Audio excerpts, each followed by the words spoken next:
स्वागत आहे तुमचं यश आराध्य यूट्यूब चॅनलमध्ये। प्रत्येक पालकाच्या आणि विद्यार्थ्याच्या मनामध्ये नक्कीच प्रश्न पडलाय की रजिस्ट्रेशन कधी चालू होणार आहेत, चालू झाले तर नेमकं रजिस्ट्रेशन कुठं करायचं आहे आणि नेमकं रजिस्ट्रेशन कसं करायचं हे प्रत्येक पालकाच्या आणि विद्यार्थ्याच्या मनामध्ये असणारे प्रश्न आहेत। रजिस्ट्रेशनच्या डेट्स काय असतील, कसं काय इथून पुढे प्रोसिजर होणार आहे, ते सगळंच्या सगळं आपण आजच्या व्हिडिओमध्ये क्लॅरिफाय करण्याचा प्रयत्न करूया। आणि काही इम्पॉर्टंट गोष्टी मी तुम्हाला आजच्या व्हिडिओमध्ये सांगणार आहे, जेणेकरून येणारे जे 2 महिने आपल्यासाठी असणार आहेत त्याच्यामध्ये तुमच्याकडून चुका होणार नाहीयेत।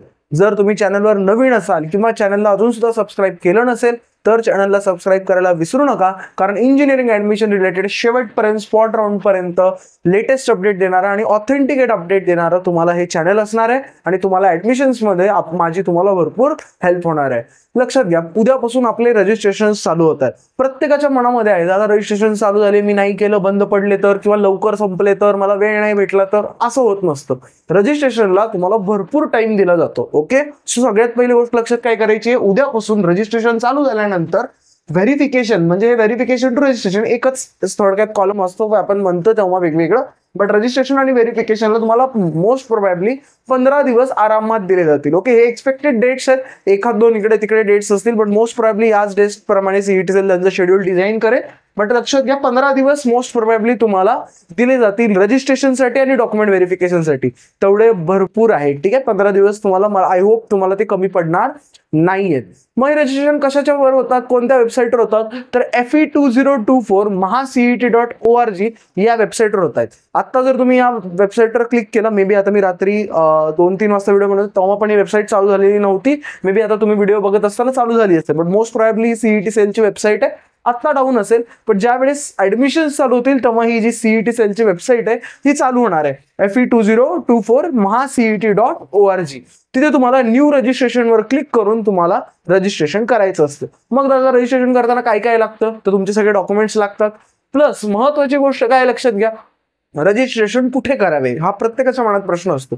समजून घ्या, काय होतं माहिती का, रजिस्ट्रेशन ना कॉलेजेसमध्ये पण करता येतं। सीईटी सेलने अधिकार दिलेले आहेत की कॉलेजेसमध्ये फ्री त्यांना रजिस्ट्रेशन तुम्हाला करून द्यावं लागतं। ओके, म्हणजे जेव्हा आपण फ्री रजिस्ट्रेशन बद्दल बोलतो, कॉलेजेस काय करतात, काही काही याचा गैरफायदा घेतात। मग ते काय करतात, तुमचा ईमेल जो तुमचा लॉग इन आयडी असतो आणि तो पासवर्ड असतो तो सेव्ह करून ठेवतात। मग कॅपराऊंडच्या वेळेस ते तुम्हाला लॉग इन करून ते तुमच्या फॉर्म मध्ये चेंज करू शकतात। कित्येक वेळा काय करतात माहिती का, ते तुम्हाला इन्फ्लुएन्स करतात की तुम्ही व्हेरिफिकेशन जेव्हा आपले कॅपराऊंड असतात तेव्हा तुम्ही आमच्या इथे येऊनच फॉर्म भरा, आम्ही तुम्हाला फॉर्म भरून देऊ, आम्ही फ्रीमध्ये फॉर्म तुम्हाला भरून देऊ। आणि त्याच्याने काय होतं माहिती का, मग त्यांच्या काय मनाने ते लिस्ट वर खाली करतात कॉलेजेसची, त्यांचं कॉलेज गपचूप कुठेतरी बरोबर अशा ठिकाणी लावून टाकतात की तुम्हाला तेच कॉलेज अलॉट होतं। त्यामुळे पहिली गोष्ट काय लक्षात ठेवायची, शक्यतो टाळायचं, कॉलेजेसकडे जाणं शक्यतो टाळायचं। दुसरा प्रकार येतो इंटरनेट कॅफेज। ओके, इंटरनेट कॅफेजचा प्रॉब्लेम समजून घ्या। बेसिक इंटरनेट कॅफेजचा प्रॉब्लेम काय, net cafes, cyber cafes, internet cafes यांचा प्रॉब्लेम काय की इथे हे मुलं यांच्याकडे इतकी गडबड असते, 500-600 मुलांच्या यांना फॉर्म भरायचे असतात, त्यामुळे चुकून काहीतरी म्हणजे स्पेलिंग मिस्टेक कर किंवा मग नीट डॉक्युमेंट न अपलोड कर, फोटोचा चुकीचा अपलोड कर, अशा गोष्टी होतात। करेक्ट, त्याच्यामुळे मी काय सजेस्ट करेन माहिती का, की स्वतःचा फॉर्म स्वतः भरा। मग दादा कसं कळणार आम्हाला फॉर्म कसा भरायचा आहे, स्टेप बाय स्टेप कसा फॉर्म भरायचा याच्यावर मी व्हिडिओ बनवून युट्यूबवर टाकणार आहे। ओके, मी व्हिडिओ टाकल्यानंतर तुम्ही जशास तसा फॉर्म भरा, जास्त टेन्शन घेऊ नका। माझ्या व्हिडिओची वाट बघा, गडबड करू नका, 15 दिवस असणार। आणि मी पुन्हा सांगतो, सुरुवातीला सीईटी सेल कडून चुका झालेल्या असतात, एखादी फील्डच अवेलेबल नसते किंवा एखाद्या फील्डवर क्लिक होत नसतं, काही ना काही प्रॉब्लेम्स असतात। त्याच्यामुळे मी काय सजेस्ट करेन तुम्हाला की जोपर्यंत मी सांगत नाही, बघा मी काउन्सिलिंगच्या मुलांना हेच सांगितलेलं आहे की जोपर्यंत मी ग्रीन सिग्नल देत नाही, मी 14 जागी तो 15ला ग्रीन सिग्नल देईल किंवा 16 तारखेला देईल, बघून की नाही रजिस्ट्रेशन व्यवस्थित होत आहेत, मी स्टेप बाय स्टेप फॉर्म कसा फिल करायचा याच्यावर तुम्हाला व्हिडिओ देईन, युट्यूबवर मी पोस्ट करेन, आणि तशाच तसं बघून तुम्ही फॉर्म फिल करा।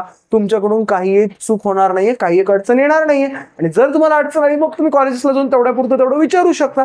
सो महत्वाचं काय आहे बघा, आपल्याला कॉम्प्युटर इंजिनिअरिंग घ्यायची आहे, आपल्याला IT इंजिनिअरिंग घ्यायची, तर बेसिक हे फॉर्म्स वगैरे आपल्याला भरता आले पाहिजेत। म्हणजे ज्यांच्याकडे फॅसिलिटीज नाहीयेत त्यांनी नक्कीच जावं आणि कॉलेजेसमधून भरून घ्यावे। मग घरी आल्यानंतर मात्र पासवर्ड आणि हे चेंज करून घ्यायला विसरायचं नाहीये।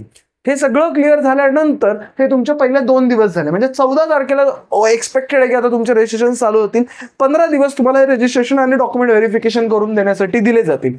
काही जणांकडे मे बी काही डॉक्युमेंट्स मिसिंग असतील, लक्षात घ्या इन्कम सर्टिफिकेट वगैरे इम्पॉर्टंट डॉक्युमेंट्स आहेत, जसं की काही डॉक्युमेंट आहे कास्ट व्हॅलिडिटी, जर तुमची कास्ट व्हॅलिडिटी मिसिंग असेल तर तुम्हाला जुलै एंड पर्यंत वेळ दिला जाईल, लगेच असं नाही की ज्या दिवशी फॉर्म भरते तोपर्यंत तुम्ही रिसिप्ट तिथे अपलोड करू शकता। प्रोव्हिजनल रँक पर्यंत सुद्धा तुम्ही रिसिप्ट अपलोड करू शकता. मग काही वेळेस काही डॉक्युमेंट्सला फॉर एक्झाम्पल कास्ट व्हॅलिडिटीला थोडासा वेळ एक्स्ट्रा तुम्हाला दिला जातो, पण तुमच्याकडे त्याची रिसिप्ट तरी हवी. ओके, मग हे झालं तुमचं रजिस्ट्रेशन. व्हेरिफिकेशन नक्कीच जुलै एंडला तुमचं संपणार आहे, म्हणजे तुमचा फॉर्म फिल करून झालेला असेल. आता बऱ्याच जणांच्या कन्फ्युजन असं, इथेच कॉलेजेसची नावं टाकावी लागतात का? नाही, कॉलेजेसची नावं, ब्रांचची नावं, त्याला आपण कॅप राऊंड म्हणतो, आणि तो बघा एक्सपेक्टेड 11 ऑगस्टला चालू होईल, म्हणजे इथून 1 महिन्याने. ठीक आहे, ती वेगळी प्रोसेस आहे. ओके, याच्यात आत्ता तुम्हाला काय करायचं, तुमच्या बेसिक डिटेल्स, नाव, गाव, फुल पत्ता म्हणता येईल आपल्याला, किंवा मग तुमचा स्कोर असेल, तुमचा पत्ता असेल, तुमचे डॉक्युमेंट्स असतील, हे अपलोड करायचं रजिस्ट्रेशन आणि व्हेरिफिकेशन मध्ये. बाकी तुमचं काही एक याच्यामध्ये कॉलेजेस रिलेटेड काम नाहीये. प्रोव्हिजनल आणि फायनल रँक मध्ये जेव्हा येईल ते त्याच्यात पण तुमचं काय नसतं, सीईटी सेल ते रँक देतं, ते आपल्याला बघायचं की आपल्या त्याच्यामध्ये डिटेल्स दिले आहेत त्या करेक्ट आहेत की नाही आहेत. हे झालं तुमचं प्रोव्हिजनल आणि फायनल रँकचं. तर एक्सपेक्टेड आहे की जुलै एंड पर्यंत नक्कीच तुमच्या सगळ्यांचे रजिस्ट्रेशन करून होतील आणि सीईटी सेलचं रजिस्ट्रेशन क्लोज होईल. प्रोव्हिजनल रँक 5 तारखेपर्यंत नक्की येणं एक्सपेक्टेड आहे. मोस्ट प्रॉब्ली 4 पकडा किंवा 6 पकडा, पण याच डेज मध्ये सगळं फ्लक्च्युएट होणार आहे. फायनल रँक तिथून 3 दिवसात येतो, पण मी 5 दिवस एक्स्ट्रा पकडलेले. तर 10 ऑगस्टला मोस्ट प्रॉब्ली तुमचा फायनल रँक येईल. म्हणजे एक लक्षात घ्या, 10 ऑगस्ट पर्यंत किंवा 8 ऑगस्ट पर्यंत फिक्स एवढा आहे की तुम्हाला कॉलेजेस ब्रांचचा काही संबंध नाहीये. तिथून पुढे कॅप राऊंड 1 चालू होईल. मोस्ट प्रॉब्ली 11 ऑगस्ट पासून चालू होईल. 1-2-3 दिवस पुढे मागे एक्सपेक्ट करूया आपण, पण 11 ऑगस्टच्या समवेअर अराउंड तुमचा कॅप राऊंड 1 चालू होईल. एक कॅप राऊंड 8 दिवस चालतो. 3 दिवस तुम्हाला फॉर्म फिलिंगला दिले जातात. 1 दिवसाचा गॅप देऊन रिझल्ट येतो, आणि रिझल्ट आल्यानंतर तुम्हाला तिथून 3 दिवस दिले. असं करून एक 7 ते 8 दिवस एक कॅप राऊंड चालतो, आणि तो कॅप राऊंड मी पकडला 11 तारखेला जाऊ, तर 27 तारखेपर्यंत तिन्ही कॅप राऊंड ते एंड नक्की करतील. ठीक आहे, 27-30 पर्यंत ते नक्की एंड करतील, आणि स्पॉट राऊंडला ऑगस्टचा लास्ट वीक आहे, किंवा मॅक्झिमम नेक्स्ट मंथचा एक फर्स्ट वीक तुम्ही कन्सिडर करा. त्याच्यानंतर मात्र तुमची कॉलेजेस चालू होणार आहेतच. ओके, आय होप तुम्हाला सगळ्यांचे डाऊट्स क्लिअर झाले असतील, कधी काय करायचे ते समजलंय. मग एक लक्षात घ्या, याच्यावर वेगळा व्हिडिओ येईल, याच्यावर वेगळा व्हिडिओ येईल, कॅपच्या स्ट्रॅटेजीज, कॅप 2च्या, स्पॉटच्या. सो चॅनलवर प्रत्येक छोट्यातली छोटी अपडेट जे तुम्हाला माहीत असणं गरजेचं आहे ते मी अपडेट करत राहणार आहे. मी पुन्हा सांगतो की मी असं करणार नाहीये की 4 वाजता काहीतरी आलं म्हणून मी लगेच येईन आणि लगेच व्हिडिओ टाकेन. ते आधीपासून मी करत नाही. मी दिवसभराचे जे काही अपडेट्स असतील, जे तुम्हाला गोष्टी आज कळणं महत्त्वाचं आहे, मी सकाळी 8 वाजता व्हिडिओ पोस्ट करतो म्हणजे करतो, आणि त्याच मोमेंटला तुम्ही व्हिडिओ बघा.